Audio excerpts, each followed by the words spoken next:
Welcome back sa aking YouTube channel, Jeremy's TV, Manila. Like, share, and subscribe. So, ang topic po natin ngayon for today's reflection o ang mabuting balita sa araw na ito. Naranasan mo na ba ang tuktok ng tagumpay? Pero sa kabila ng yan, naranasan mo na rin ba yung walang-wala ka, side na side ka? Mayroong tinatawag sa ating mga Pilipino na mas mahirap pa sa daga. So, marami pong istorya ganyan kung titignan po natin sa ating history. Kahit po sa Biblia, sa mga hari, no? Sa mga presidente, sa mga mayayamang tao, nangyayari po yan. Sa kabila ng kanilang tagumpay, marami po ang bumabagsak. Bakit nga kaya? No? Ano kaya nagiging problema? Sabi sa Salmo 103 verse 10, hindi niya tayo pinarurusahan ayon sa ating mga kasalanan, hindi niya tayo ginagantihan batay sa ating pagkukulang. So marami po kasi no, yung talagang nakakaranas ng tagumpay. Subalit sa kabila ng tagumpay, kahit nagsimula sila sa walang-wala,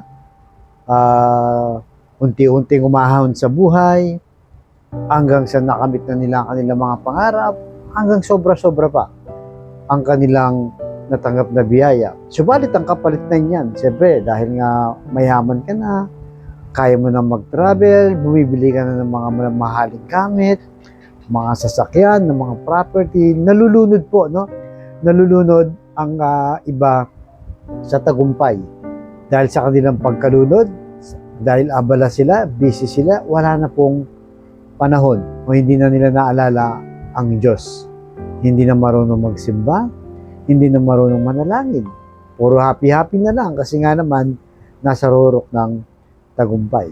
Subalit pag unti-unti itong nawawala, no, hanggang sa babagsak ka na, doon marirealize ng taong ito na nagkulang siya. So, ibig sabihin, nakalimot ka po, no? Sa gitna ng tagumpay mo, may nakalimutan kang isang napaka-importante ng ating Panginoong Jesus. Kaya nga dyan sa binasa nating Bible verse, pinarurusaan ka ba ng Diyos? Kapag umaabot ka na sa puntong bumabagsak ka na. Walang-wala na, wala ka nang malapitan, wala nang tumutulong sa'yo. Talagang lugmok ka na. Di ba? So, pero Diyos, sabi nga po doon sa binasa natin, parusa ba to, di ba? Sinasabi natin pagkaganyan kasi na parang pinarurusahan tayo ng Diyos. Dahil mula sa tagumpay hanggang sa bumagsak ka. Pero malinaw po no, na hindi tayo even ginagantihan ng Diyos.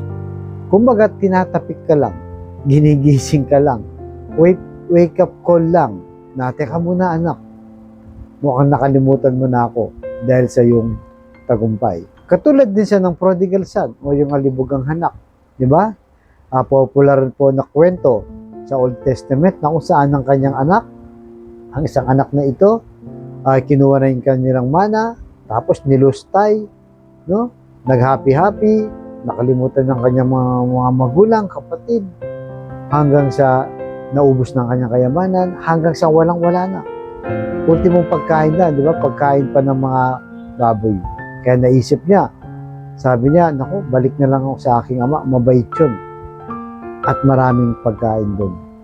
Hindi ako magugutom kagaya ng nararanasan ko ngayon. So, ganun din po, no?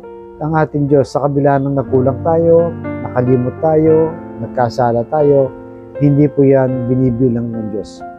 Hinihintay lang po tayo na lumapit sa Kanya, humingi ng tawad, maging humble, at dahil sa pagkabagsak mo, unti-unti mo, no? Unti-unti mong umpisahan ang iyong pagbangon. May pag-asa pa habang tayo ay nabubuhay pa. Dahil sa maliit na bagay, doon tayo magsisimula kung saan nung walang-wala pa. Di ba? Nung walang-wala pa, tsaka mo sinimulan. Tsaka ka naging madasalin. At nung umabot ka na nga sa tuktok, ay nakalimot ka na. So, kumbaga, ibabalik mo lang. Pero this time, huwag ka nang makalimot, no? Kaya talagang hinihintay ka lang dahil dun sa mga bagay na pagkukulang mo. Ganun lang po ang ating ilagay sa ating puso at isipan na lahat ng bagay talaga ay pag may nangyari, maganda man o hindi, ay may purpose po. Kaya sa mga kapatid natin ngayon na nanonood sa aking vlog, na may problema sa pamilya, financial at karamdaman, sabayin mo ako sa napakasimpleng dasal na kung ikay maniwala, magtiwala sa ating Panginoong Hesus, ay tsak yun pagkakalob sa iyo sa tamang panahon. So tayo manalangin. Lord, i-bless niyo po ang mga kapatid namin ngayon dumaranas ng matinding karamdaman. Tipuin niyo po ng iyong mapagpagaling na kamay. Haplusin niyo po. Tanggalin ng kanilang karamdaman. Alam naman po namin na walang imposible sa iyo kung iyong loloobin. At ganoon din po sa mga pamilyang nasisira o nagkawatak-watak dahil sa nakalimot na at hindi nakakaunawaan, nag-aaway-away, hindi nagpapansinan, at higit sa lahat ay naging mapagmataas. Ipuin niyo po ang kanilang puso na maging mapagkumbaba, higit sa lahat ang mapagmahal sa bawat miyembro ng pamilya. Ganun din po sa financial na kailangan po namin at lalo na po yung mga kapatid namin walang-wala talaga. Ang ultimong pambili ng 1 kilo lang ng bigas, pinoproblema pa kung paano nila iraraos ang kanilang pamilya. I-bless niyo po ang aming hanap buhay para sa aming mga pamilya. Patawarin niyo po kami sa aming mga kainahan at kasalanan. Ang lahat ng ito inilang namin sa matamis na pangalan natin ng Jesus. Amen and amen. To God all be the glory. Sa ngalan ng mga ng Jesus Espiritu Santo. Thank you very much, friend. God bless.